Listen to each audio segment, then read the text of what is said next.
Untuk membuat ujian online, pertama kita pilih mapel yang akan kita isi. Kemudian hidupkan mode ubah. Tambahkan sebuah aktivitas. Kali ini ujian, aktivitas ujiannya akan kita tambahkan. Pilih kuis.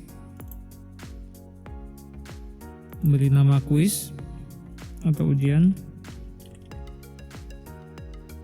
Ini bisa kita isi dengan deskripsi ujian, misalkan cakupan materi atau KD. Tampilkan di depan, kita cek. Kemudian untuk pengaturan waktu kita atur kapan akan mulai diaktifkan.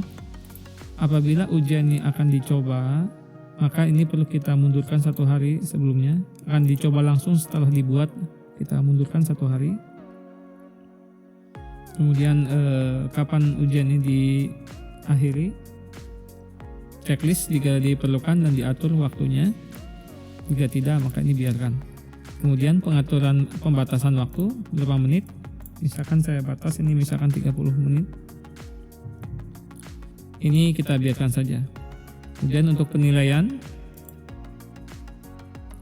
bisa kita tetapkan batas untuk lulus, misalkan 75. Berapa kali siswa dibatasi untuk menjawab atau mencoba ujian ini? Jika Anda ingin membuat ujian ini bisa diakses oleh siswa berkali-kali, maka kita pilih tidak terbatas, atau bisa kita tentukan berapa kali siswa diizinkan. Misalkan kita akan batasi hanya 1 kali, ya. Apabila lebih dari 1 kali, maka akan ada pilihan pengambilan nilainya berdasarkan apa, apakah nilai tertinggi, rata-rata, pertama atau terakhir. Karena 1 kali maka tidak ada opsi lanjutan. Kemudian terkait penataan soal, maka ini akan dimunculkan soal setiap halaman. 1 soal untuk setiap halaman. Ini kita biarkan saja. Berikutnya pengaturan soal. Jika kita pilih ya pada shuffle within question, soal yang muncul untuk setiap kali ujian ini dilakukan akan berbeda. Jadi ini untuk menghindari misalkan dalam satu tempat soal urutan soal nomor 1, 2, 3, 4 untuk setiap orang itu akan berbeda. Atau ketika dia mencoba yang kedua kalinya, urutan soalnya akan berubah, random. Berikutnya adalah bagaimana opsi terhadap jawaban deferred feedback, artinya feedback yang ingin kita berikan itu ditahan dulu sampai si siswa selesai menjawab semua pertanyaan. Untuk review option, setidaknya ini untuk immediately after the attempt, jadi setelah siswa selesai melaksanakan ujian akan diinformasikan dia sudah berapa kali menjawab, kemudian jumlah skornya. Ini penerjemahan dari Mark ya. Kemudian overall feedback, ada feedback yang kita berikan apabila kita isi.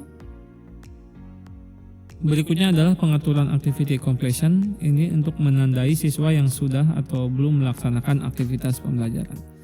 Kita pilih yang opsi ketiga. Jadi akan ditandai complete apabila memenuhi kriteria yang kita tetapkan. 1, siswa harus melihat aktivitas pembelajaran ini. Yang kedua, siswa harus menerima nilai untuk dinyatakan mengikuti aktivitas, dan KKM yang tadi kita buat bisa kita checklist di sini untuk menentukan kelulusan. Pengaturan berikutnya adalah kapan ujian ini diharapkan bisa selesai, termasuk penilaiannya, ini bisa diaktifkan atau tidak. Setelah itu kita simpan dan tampilkan. Muncul peringatan seperti ini bahwa nilai untuk lulus tidak dapat lebih besar dari nilai maksimum yang dapat diraih, yaitu 10. Karena memang belum ada pengaturan skor pada kuisnya, pada soal-soal ujiannya. Untuk sementara kita ikuti saja dulu, nanti ini bisa kita rubah lagi. Kita pilih 7,5 maksimal. Kemudian kita simpan. Oke, muncul tampilan ini, belum ada pertanyaan yang dimasukkan. Kita edit quiz. Untuk menambahkan soal kita pilih add. Pilih new question. New question untuk soal yang belum kita simpan di database. Pilih jenis soal, misalkan saya pilih pilihan ganda, tambah. Ini kategori gunanya untuk menyimpan jenis-jenis soal yang kita punya. Misalkan kalau ingin dikaitkan dengan KD. Pada kesempatan ini saya buat umum saja. Nanti di video berikutnya akan dijelaskan cara mengelompokkan soal berdasarkan KD-KD-nya. Nama soal misalkan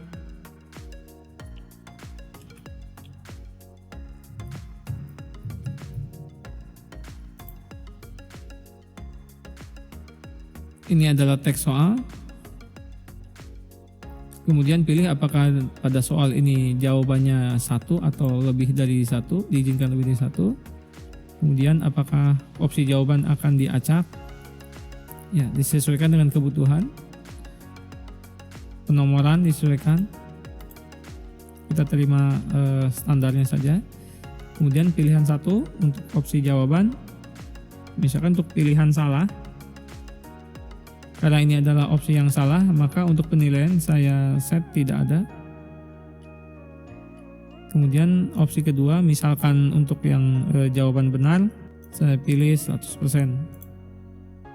Karena ini benar.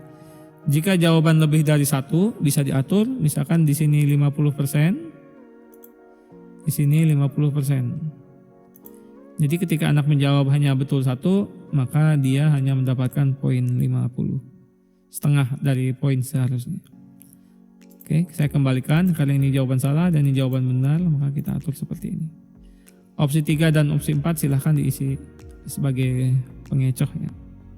Apabila sudah cukup, maka kita simpan perubahan dan lanjutkan penyuntingan untuk melakukan pengeditan atau simpan perubahan untuk kembali ke daftar soal. Sudah muncul satu soal. Untuk menambahkan soal lainnya bisa kita tempuh cara seperti tadi atau kita bisa lakukan impor langsung dari file soal yang sudah kita buat.